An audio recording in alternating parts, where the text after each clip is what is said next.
కీర్తనల గ్రంథం 57వ కీర్తన. నన్ను కరుణింపుము దేవా, నన్ను కరుణింపుము. నేను నీ శరణుజొచ్చియున్నాను. ఈ ఆపదలు తొలగిపోవు వరకు నీ రెక్కల నీడను శరణుజొచ్చియున్నాను. మహోన్నతుడైన దేవునికి, నా కార్యము సఫలము చేయు దేవునికి నేను మొరపెట్టుచున్నాను. ఆయన ఆకాశము నుండి ఆజ్ఞ ఇచ్చి నన్ను రక్షించును.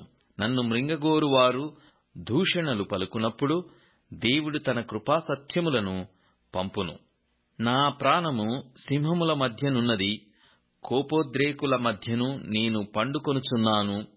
వారి దంతములు శూలములు, అవి అంబులు, వారి నాలుక వాడిగల కత్తి. దేవా, ఆకాశము కంటే అత్యున్నతుడవుగా నిన్ను కనపరుచుకొనుము. నీ ప్రభావము సర్వభూమి మీద కనబడనిమ్ము. నా అడుగులను చిక్కించుకొనుటకై వారు వలయొడ్డిరి. నా ప్రాణము కృంగియున్నది. నా ఎదుట గుంట త్రవ్వి దానిలో తామే పడిరి.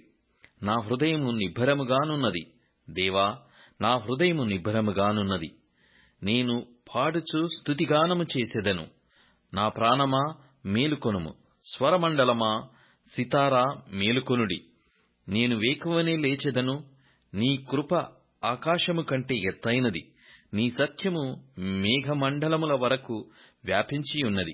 ప్రభువా, జనములలో నీకు కృతజ్ఞతాస్తుతులు నేను చెల్లించెదను. ప్రజలలో నిన్ను కీర్తించెదను. దేవా, ఆకాశము కంటే అత్యున్నతుడవుగా నిన్ను కనపర్చుకొనుము. నీ ప్రభావము సర్వభూమి మీద కనబడనిమ్ము.